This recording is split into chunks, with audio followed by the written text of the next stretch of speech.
Hello guys, welcome to my channel. இன்னைக்கு வந்து சிம்பிளா ஈஸியா சிக்கன் குழம்பு எப்படி பண்ணலான்றத பார்க்க போறோம்.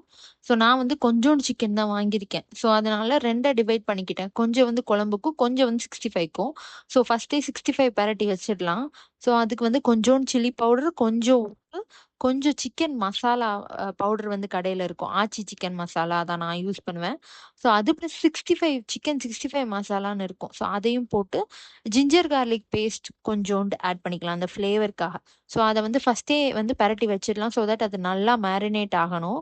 ஸோ ரொம்ப நேரம் மேரினேட் ஆனால் நல்லா வந்து டேஸ்ட் கொடுக்கும். ஸோ அதனால நல்லா மேரினேட் பண்ணி முதலே மேரினேட் பண்ணி வச்சிடலாம்.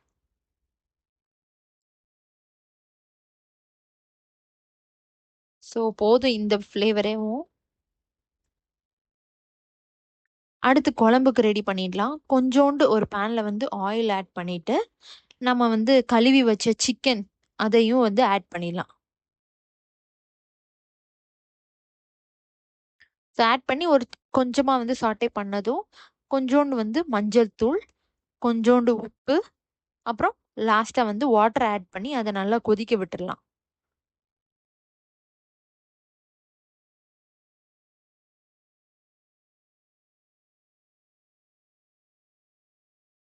அண்ட் தென் நம்ம கிரைண்ட் பண்ணி தான் மசாலா ஆட் பண்ண போறோம். ஸோ அதனால மசாலா கிரைண்ட் பண்றதுக்கு என்னென்னலாம் தேவைன்றதை பார்த்துடலாம்.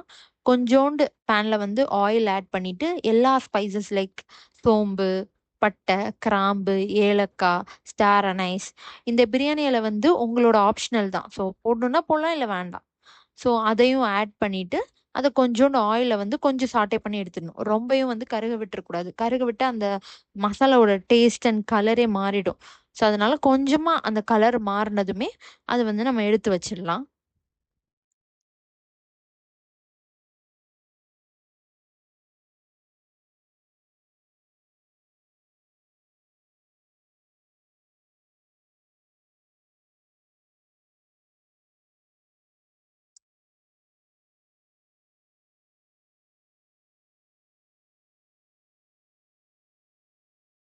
அண்ட் தென் வந்து வெங்காயம், பச்சை மிளகா அதில் ஆட் பண்ணிடலாம்.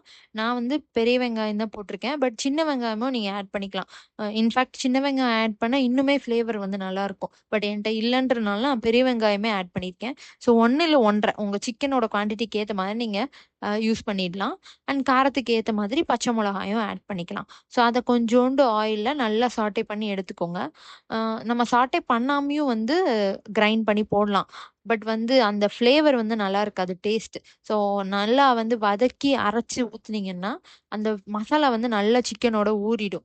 ஸோ நல்லா இருக்கும் டேஸ்ட். அதனால நான் கொஞ்சமா வந்து லைட்டா சாட்டே பண்ணி நான் வந்து அரைச்சு எடுத்துருவேன்.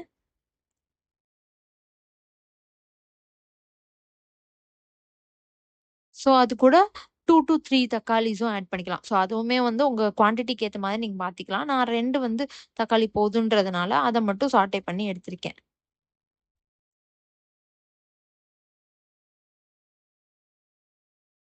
ஸோ ரைஸையும் வச்சிடலாம் சைட்ல. ஸோ நான் மட்டும் தான் இருக்கேன்றதுனால கொஞ்சமா மட்டும் ரைஸ் வச்சிருக்கேன். ஸோ குழம்பும் வந்து கொதிச்சிருச்சு. ஸோ நம்ம வந்து இந்த மசாலாவை கிரைண்ட் பண்ணலாம். ஸோ அதுக்கு முன்னாடி வந்து கோகோனட்டும் ஆட் பண்ணிக்கலாம். ஸோ ரா கோகோனட்டும் நீங்க ஆட் பண்ணிக்கலாம். பட் என்கிட்ட இல்லைன்றதுனால டிமார்ட்ல வந்து பவுடர் ஃபார்ம்ல வாங்கியிருந்தேன் கோகோனட். ஸோ அதை போட்டு அரைச்சு வச்சுக்கலாம். ஸோ அது எல்லாத்தையும் அரைச்சு பாயில் ஆயிட்டு இருந்த சிக்கன் கூட நம்ம ஊத்திடலாம். அண்ட் சைடில் சிக்கன் 65வும் பொரிச்சிட்டு இருந்தேன்.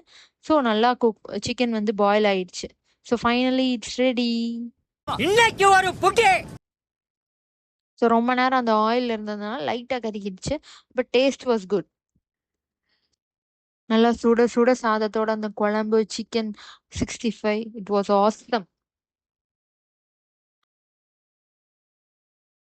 அண்ட் சண்டே லஞ்ச்னாலே வேஃபில் இல்லாமல் எப்படி முடிக்கிறது?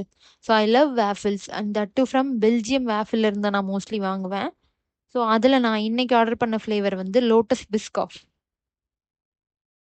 ஸோ அது மேலே வந்து அந்த ரோஸ் பெட்டல்ஸ் எல்லாம் போட்டிருப்பாங்க. அண்ட் நட்ஸ் போட்டிருப்பாங்க. ஸோ செம்மையா இருக்கும். தேங்க்யூ ஃபார் வாட்சிங்.